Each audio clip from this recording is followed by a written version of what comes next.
루나틱, 미치광이나 정신이 이상한 사람을 지칭하는 이 말은 달을 뜻하는 루나에서 기원한 말입니다. 오래전부터 인류는 달빛을 너무 오래 바라보면 사람이 미쳐버린다고 생각했습니다. 19세기까지만 하더라도 정신병을 예방하는 차원에서 달을 오래 바라보거나 손가락으로 가리키는 것을 나라에서 금지하기도 했는데요. 의사들조차 달빛이 들어오지 않는 밀폐된 방 안에 환자를 가두는 것이 정신질환을 치료하는 방법 중 하나라고 받아들일 정도였습니다. 이처럼 달이 사람의 건강에 영향을 준다는 이야기는 오래전부터 전해져 왔는데요. 중세 의사들은 사람의 몸 대부분이 물로 채워져 있기 때문에 마치 달의 중력에 이끌려서 바닷물이 밀물과 썰물을 겪는 것처럼 달의 주기에 따라 사람의 생체 리듬이 영향을 받는다고 생각했습니다. 여성은 약 한 달에 한 번씩 생리를 합니다. 생리의 다른 이름인 달거리, 월경이란 단어에도 이미 녹아있듯이 절묘하게도 그 주기는 지구 주변을 공전하는 달의 공전 주기와 비슷합니다. 그래서 많은 원시 부족에서는 달의 모양이 초승달인지 보름달인지에 따라 여성의 임신 가능성이 달라진다고 생각했고요. 심지어 달의 주기에 맞춰서 라면 먹는 날짜를 예약하기도 했죠. 하지만 아무리 달이 거대하다 한들 지구에서 38만 킬로미터가 넘는 먼 거리에 떨어진 저 달이 지구에 사는 사람들에게 영향을 줄 것이라고는 선뜻 받아들이기 어렵습니다. 사람의 생체 리듬이 달에게 영향을 받고 있을 것이란 이야기는 뚜렷한 과학적 근거가 없는 단순한 우연의 일치 정도로만 생각해왔죠. 그런데 최근 저널 사이언스에 이런 기존의 과학자들의 고정관념을 뒤집는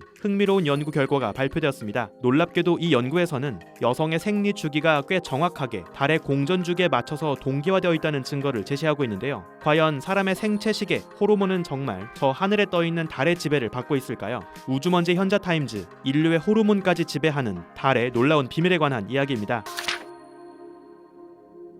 같이 생활하는 자매나 룸메이트끼리 생리 주기가 서로 비슷하게 닮아간다는 경험을 이야기하는 여성들이 많습니다. 보통 같이 살면서 식습관이나 수면 패턴이 닮아가기 때문에 생리 주기도 비슷하게 동기화된다고 설명하는데요. 이번 새로운 연구에 따르면 어쩌면 여성들의 생리 주기를 지배하는 진짜 범인은 바로 지구의 유일한 자연위성 달이었을지도 모릅니다. 연구진은 독일에 사는 다양한 연령의 여성들을 대상으로 생리 일지를 분석했습니다. 평균 15년이 넘는 아주 긴 시간 동안 여성들이 매달 기록한 생리 날짜의 패턴과 변화를 분석했죠. 모든 여성들의 생리 시기를 35세 이전과 이후로 구분해서 연령에 따른 생리 주기 변화의 양상도 비교했습니다. 약 한 달간 달이 보름달에서 초승달을 거쳐 다시 보름달로 돌아오기까지 달이 주로 어느 모양이었을 때 가장 빈번하게 생리가 찾아왔는지를 비교했습니다. 조사에 참여한 모든 여성들의 전체 조사기간 동안 기록된 모든 생리 날짜를 보면 놀랍게도 주로 달이 초승달이나 보름달이었을 때 가장 빈번하게 생리를 겪었던 것으로 보입니다. 초승달과 보름달 모두 태양, 지구, 달이 일직선으로 놓이는 시기입니다. 특히 보름달이 뜬 날 생리가 찾아오는 빈도가 가장 높았습니다. 반면 태양, 지구, 달이 수직으로 놓여서 반달이 뜨는 날에는 생리가 가장 적게 찾아왔습니다.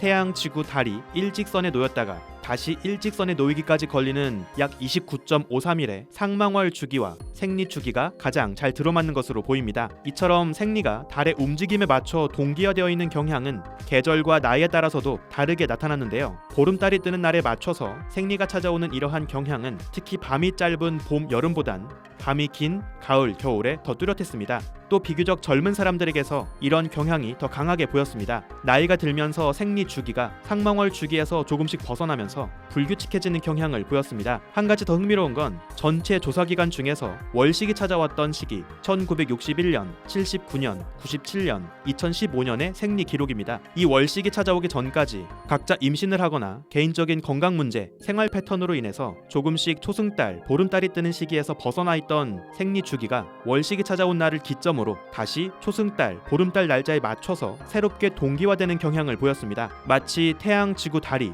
정확하게 일렬로 배치되는 월식날, 달의 영향력이 가장 강해지면서 그동안 살짝 벗어나 있던 생리 주기가 새롭게 달 주기에 맞춰지는 리셋이라도 되는 것처럼 말이죠. 한편 상망월뿐 아니라 달이 공전 궤도에서 정확하게 동일한 위치로 돌아오는 데 걸리는 회기월인 27.3일의 주기와도 생리 주기가 어느 정도 동기화되어 있는 경향을 보였습니다. 달의 공전 궤도가 지구의 적도와 황도면에 대해서 약간 기울어져 있기 때문에 달이 상대적으로 적도보다 위에 있는지 아래에 있는지에 따라 지구의 북반구와 남반구에서 느끼는 달의 중력은 미세하게 달라집니다. 그래서 달이 적도를 기준으로 어디에 있는지에 따라서 북반구와 남반구의 밀물 썰물 세기도 조금씩 달라지죠. 특히 태양, 지구, 달이 일직선상에 놓이는 초승달이나 보름달이 뜨는 시기에 지구에서 느끼는 태양과 달에 의한 중력, 기조력이 가장 강해집니다. 그래서 이때 밀물, 썰물의 차이도 더 강해지죠. 반면 태양, 지구, 달이 수직으로 놓여서 반달이 뜨는 시기에는 기조력이 가장 약해지고 밀물과 썰물의 차이도 가장 줄어듭니다. 따라서 태양, 지구, 달이 일직선에 놓이는 바로 이 시기에 여성들의 생리 주기가 어느 정도 맞춰져 있고 또 상망월뿐 아니라 회기월과도 동기화되어 있다는 이번 연구 결과는 과거 중세 의사들이 생각했던 것처럼 여성들의 신체가 달의 중력 변화에 반응한다는 가능성을 보여줍니다. 마치 바닷물이 달의 중력에 붙잡혀서 주기적인 밀물과 썰물을 겪는 것처럼 말이죠. 사실 달의 주기에 맞춰서 짝짓기나 산란 시기가 찾아오는 경향은 다른 많은 생물들에서도 확인할 수 있는 모습입니다. 오스트레일리아 해안을 따라 펼쳐진 산호초 그레이트 베리어 리프는 매년 10월에서 12월 사이 겨울 보름달이 뜨는 날만 되면 바닷물 속에 난자와 정자를 배출합니다. 해안을 따라서 산호초가 산란을 하고 있는 환상적인 모습은 우주에서도 볼 수 있을 정도로 매우 멋진 장관으로 유명합니다. 이 외에도 많은 철새와 물고기, 식물들까지 이런 다양한 생물종들이 보름달이 뜨고 바닷물이 차오르는 날 번식을 하는 경향이 있습니다. 물론 이런 생물들의 번식 활동에 달 자체가 직접적인 영향을 주었다고는 보기 어렵습니다. 달이 움직이면서 바닷물에 밀물과 썰물이 발생하거나 지구 자기장이 변하고 수온이 미세하게 변하는 등 다른 부가적인 현상을 통해서 생물들의 생활이 영향을 받는다고 볼 수 있죠. 그런 점에서 여성들의 생리 주기가 달의 공전 주기와 동기화되어 있다면 이 역시 달 자체가 어떤 영적인 영향을 주고 있다기보단 달의 움직임에 따른 미세한 중력의 변화나 지구 자기장의 변화 때문이라고 추측할 수 있습니다. 철새나 돌고래 같은 동물들은 몸속에 내재된 감각 기관으로 지구 자기장이나 중력의 방향을 통해서 내비게이션으로 활용합니다. 따라서 사람 역시 그런 감각 기관을 갖고 있을 가능성이 충분히 있겠죠. 그동안 지구 자기장이나 중력을 느끼는 다른 동물들의 초능력을 바라보면서 마냥 신기하다고만 생각해 왔는데요. 어쩌면 우리 인간 역시 그들과 똑같이 주변 환경의 미세한 변화를 감지하고 그에 따라 호르몬이 분비되는 삶을 살고 있던 건지도 모릅니다. 약 40억 년 전 지구에 벌어진 거대한 충돌로 인해서 우리는 수십억 년째 곁을 맴도는 거대한 달을 거느리게 되었습니다. 원래 달은 지금보다 훨씬 지구에 가까웠지만 서서히 에너지를 잃으면서 현재의 거리까지 밀려났습니다. 수억 년 전 달이 훨씬 가까웠던 과거에는 지금보다 더 짧은 주기로 지구를 공전했겠죠. 만약 그런 먼 옛날 살았던 초기 포유류나 영장류가 있었다면 그 선배님들의 암컷은 지금의 우리보다 더 빈번하게 2, 3주에 한 번씩 찾아오는 생리로 인해서 엄청 괴로웠을지도 모르겠습니다. 반대로 앞으로 수억 년 뒤에 더 느려진 달에 맞춰서 후손들이 새로운 생체 리듬을 갖게 된다면 그들은 1년에 한 서너 번 정도만 생리가 찾아오는 지금의 우리보단 스트레스가 줄지 않을까, 이런 부러운 상상도 해볼 수 있겠죠.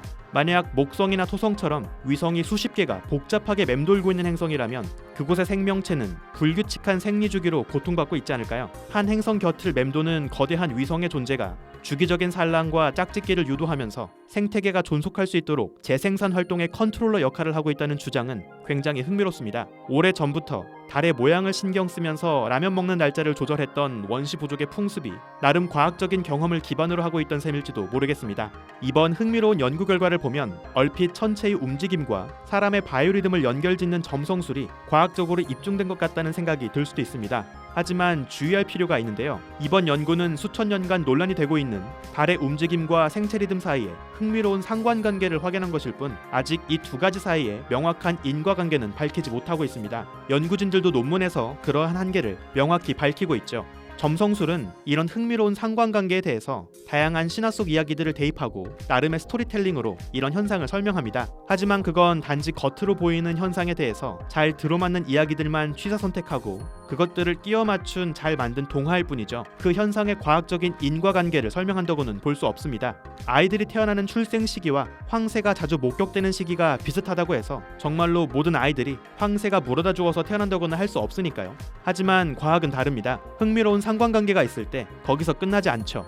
그리고 그 관계를 단순히 재미있는 옛날 이야기로만 설명하는 것이 아니라 그 두 가지가 어떤 단계를 거쳐서 서로에게 어떻게 영향을 주고 있는지 각 단계의 과학적인 메커니즘을 파악하는 더 다양한 실험과 관찰을 합니다. 그리고 명확하게 그 인과관계를 설명하지 못한다면 그저 흥미로운 상관관계로만 현상을 바라볼 뿐 그 이상의 확대 해석을 함부로 시도하지 않습니다. 방대한 장기간에 걸친 생체 기록 데이터로 제기된 이번 연구 결과는 달의 움직임과 호르몬 사이의 연관성을 정말 보여주고 있는 걸까요? 정말로 사람도 다른 철새나 동물들처럼 미세한 지구 자기장과 중력 변화를 감지하는 그런 감각기관을 갖고 있을지, 또 달의 주기적인 움직임이 정말 그러한 변화를 통해서 우리에게 신호를 보내고 있던 것인지 앞으로의 더 많은 연구를 통해서 결론이 날 수 있을 겁니다. 언젠가 저 보름달과 우리 생체 리듬 사이의 인과관계가 밝혀지는 바로 그날, 우리의 컨디션을 구리게 만든 저 범인, 보름달을 원망스러운 눈으로 바라볼 수 있는 날이 올 수도 있지 않을까요? 우주먼지의 현자타임즈, 오늘의 이야기는 여기서 마칩니다. 구독과 좋아요도 부탁드릴게요. 우주먼지 여러분, 감사합니다. 안녕.